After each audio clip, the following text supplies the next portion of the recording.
Le sujet que nous allons aborder aujourd'hui dans les rendez-vous experts, c'est le PER individuel. J'ai donc le plaisir d'accueillir dans ce podcast les deux associés fondateurs de la société Allure Finance. Il s'agit tout d'abord de Jean-François Flity et à vos côtés, Édouard Petit-Didier. Messieurs, soyez évidemment les bienvenus au micro des rendez-vous experts, mais vous ne serez pas seuls à intervenir dans ce podcast puisque nous avons un troisième invité. Il s'agit de Pascal Lavielle, qui est responsable de l'ingénierie patrimoniale et du service juridique et fiscal BNP Paribas Cardiff. Alors Jean-François, je vais vous demander en deux mots de nous présenter la société Allure Finance, sa structure, son domaine d'intervention. Alors très simplement, Allure Finance est une structure de conseil dédiée pour les personnes physiques et les sociétés de toute taille, de la PME jusqu'à des sociétés de plus grande taille, dans 4 domaines d'activité principales. D'une part, le conseil en financement bancaire, d'autre part, le conseil fiscal et patrimonial, le conseil en gestion privée de fortune et de trésorerie pour les entreprises, et pour terminer, l'épargne salariale et l'épargne retraite individuelle. Pascal, avec vous, nous allons évoquer ce qui se passe dans la vie du contrat, mais sous l'aspect fiscal, que ce soit en cas de vie, en cas de décès. Évidemment, nous aborderons tous les autres avantages. Pascal, commençons tout de suite par un rappel des grands principes de la fiscalité du PER individuel en cas de vie. Les versements volontaires qui sont effectués sur un PER individuel bénéficient d'avantages fiscaux. Le cas échéant, on pourrait ne pas opter pour la déductibilité, mais ils ont cet avantage fiscal qui est de la déductibilité. Donc les versements que vous effectuez sur le PER 1 sont déductibles au niveau fiscal. Pas au niveau social, les prélèvements sociaux ne bénéficient pas d'avantages. Ces versements peuvent être effectués soit en qualité de particulier, soit en qualité de travailleur non salarié. Et ce sera 2 plafonds de déductibilité. Donc ces plafonds de déductibilité sont exactement les mêmes que ceux qui existaient préalablement pour les versements sur les PERP ou pour les versements sur les contrats Madelin.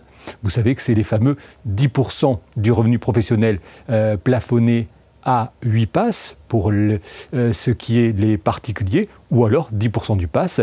Et pour les travailleurs non salariés, c'est 10% des bénéfices professionnels plafonnés à 8 passes, plus 15% entre 1 et 8 passes, ou 10% du pass. Cette déductibilité à l'entrée est plus exactement une sorte de différé d'imposition.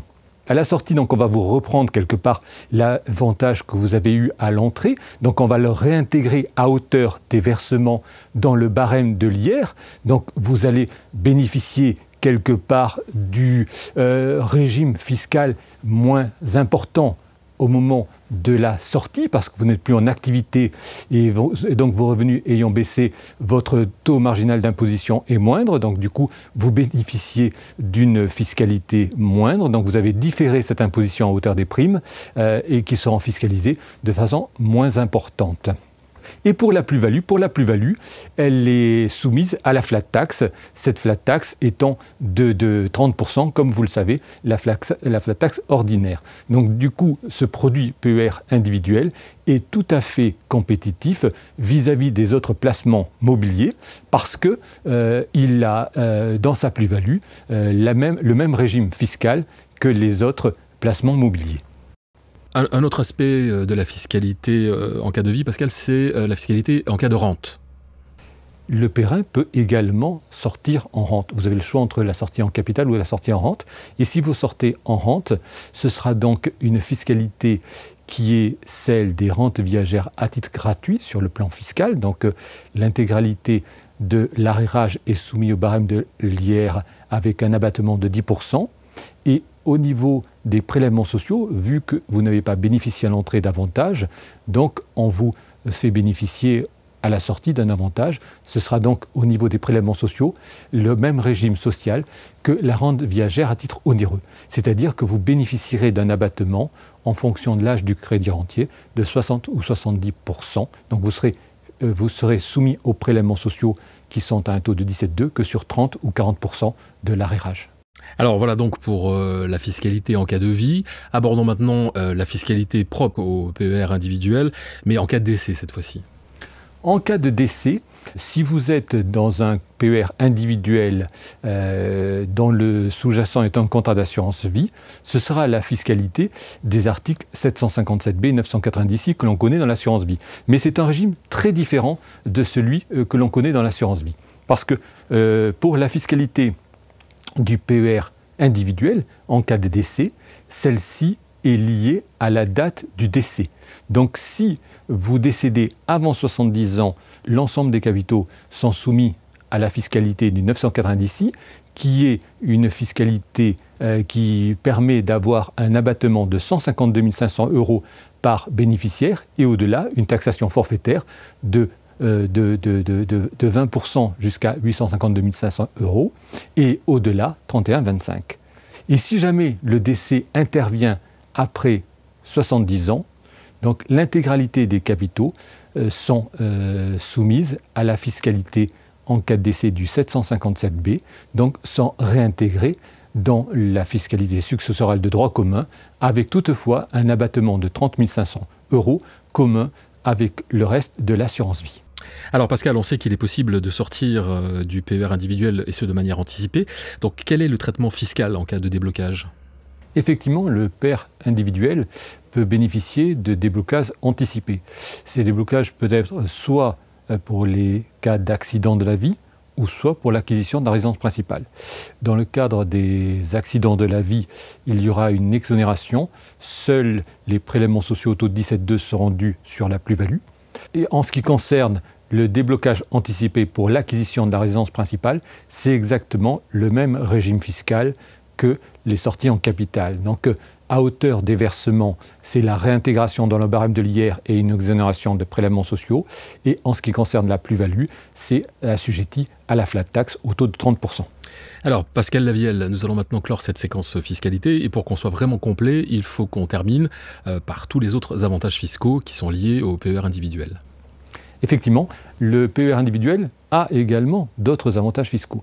Premièrement, il n'est pas dans le plafonnement des niches fiscales, donc vous n'êtes pas plafonné dans l'avantage qui est octroyé au PER individuel. Vous bénéficiez aussi d'un avantage au niveau de l'IFI, parce que le PER individuel dont le sous-jacent est un contrat d'assurance vie est un contrat non rachetable. Or, à l'IFI, ce sont uniquement les contrats d'assurance vie rachetables. Donc, à ce niveau-là, vous n'avez pas à déclarer d'IFI si jamais dans la location, il y avait des valeurs immobilières. Merci Pascal pour ce point très clair sur la fiscalité. Et nous passons maintenant à Jean-François Flity. Vous allez nous parler des fonctionnalités du PER individuel, mais cette fois-ci en termes de prévoyance et du rôle surtout qu'il peut jouer en termes de prévoyance. Alors effectivement, le PER est un excellent outil de protection de la famille, du conjoint, des enfants ou de bénéficiaires désignés. Car en cas d'aléa, c'est-à-dire en cas de décès, le PER est une formule de stipulation pour autrui qui permet de protéger le bénéficiaire de son choix et de façon optimisée en termes fiscaux. La transmission, c'est une étape essentielle dans la gestion patrimoniale, et ça vous le savez parfaitement bien puisque c'est votre métier, Jean-François Flity, et vous nous dites que le PER peut avoir un rôle à jouer dans la transmission. Alors quel est ce rôle exactement ? Le PER, outil de transmission, est un formidable outil protéiforme car il permet, telle une assurance vie, avec des spécificités fiscales et patrimoniales particulières, de désigner le bénéficiaire de son choix, que ce soit le conjoint, les enfants ou un tiers, et cela de façon optimale fiscalement. Merci Jean-François. C'est donc maintenant au tour d'Édouard Petit-Didier. Nous avons évoqué la fiscalité, la prévoyance et la transmission du PER, mais pas encore le carburant, si je puis dire, c'est-à-dire l'allocation d'actifs. Et là, c'est vraiment votre domaine, Édouard Petit-Didier. Oui, tout à fait, Gilbert. On va voir un peu plus tard qu'il y a deux avantages essentiels au PER par rapport à un contrat d'assurance vie, et qu'aussi, bien évidemment, pour bien faire fructifier son patrimoine, il faut avoir une belle allocation d'actifs dans le temps. Et là, en fait, avec le contrat Cardif Élite Retraite, on a une super boîte à outils dynamique et évolutive qui va nous permettre deux choses. Un, de pouvoir sélectionner toutes les classes d'actifs et deux, de pouvoir en fait faire des belles constructions de portefeuille.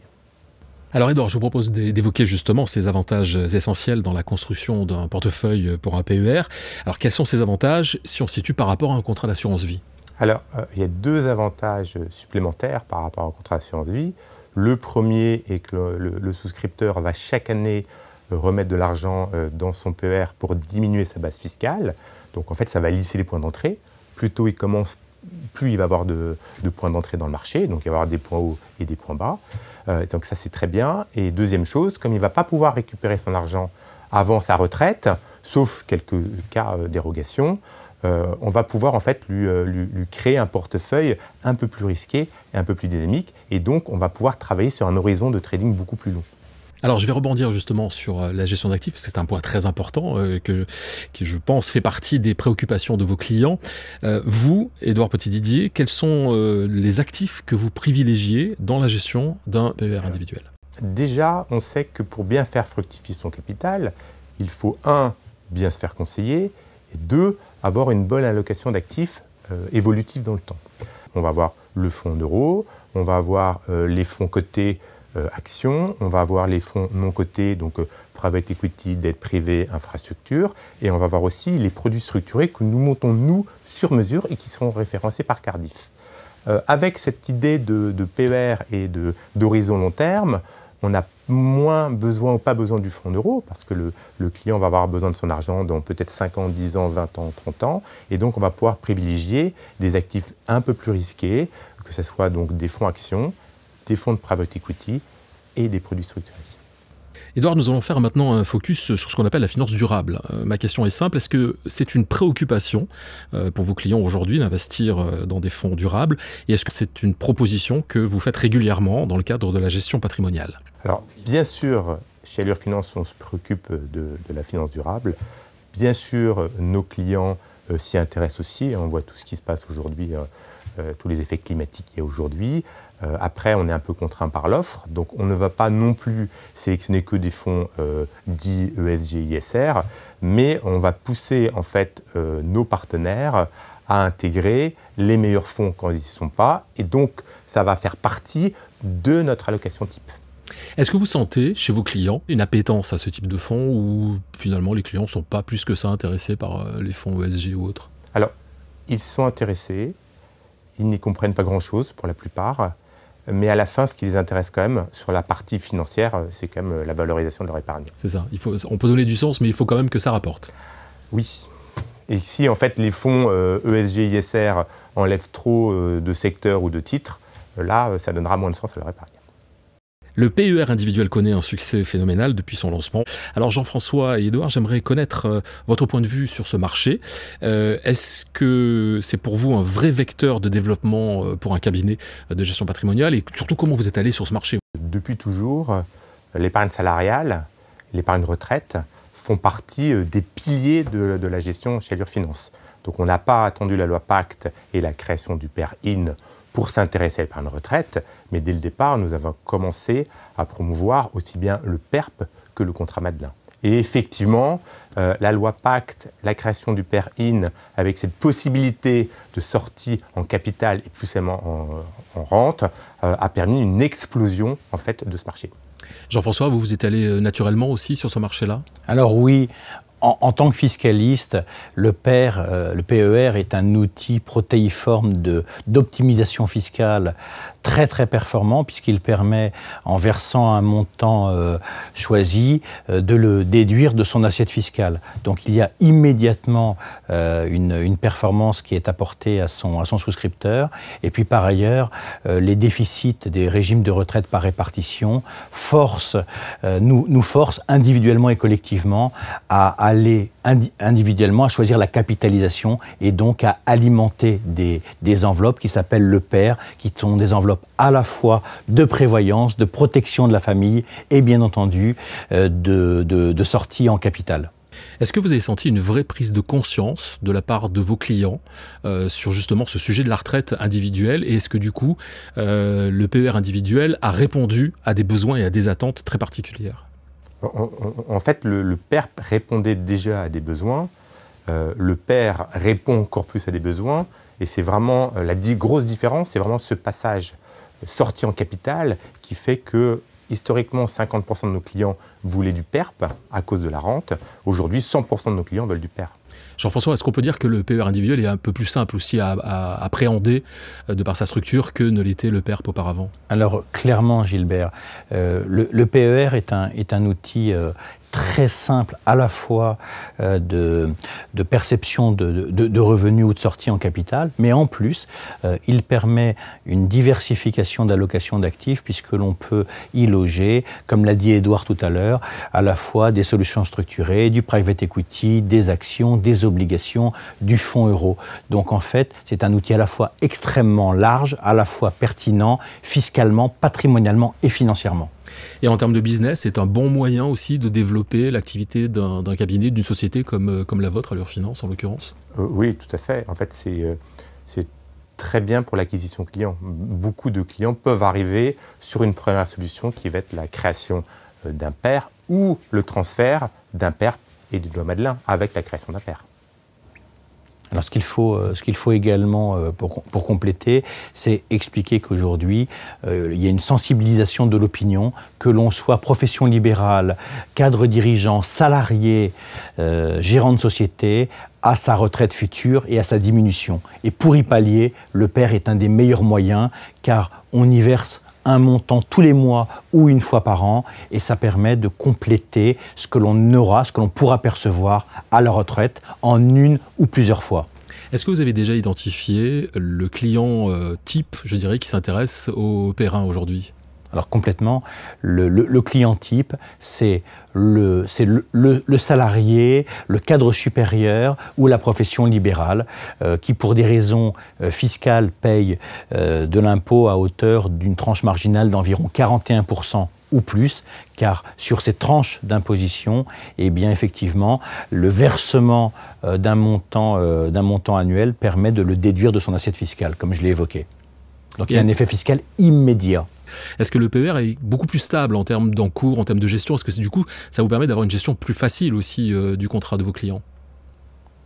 Alors clairement, en fait, nos clients qui souscrivent ou versent régulièrement sur leur plan d'épargne retraite le font dans une logique longue, comme l'a dit Édouard, et en fait ne font qui verser l'abondement de l'année. Et en fait, on ne voit pas de retrait pour une raison simple, c'est que le retrait n'est possible qu'à partir de l'âge légal de la retraite.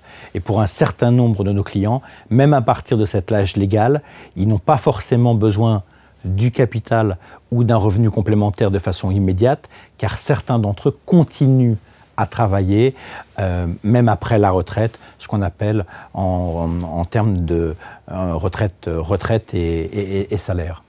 Eh bien, messieurs, nous sommes arrivés au terme de ce podcast consacré aux différents aspects du PER individuel vu par des gestionnaires patrimoniaux. Alors, merci, messieurs, à très bientôt.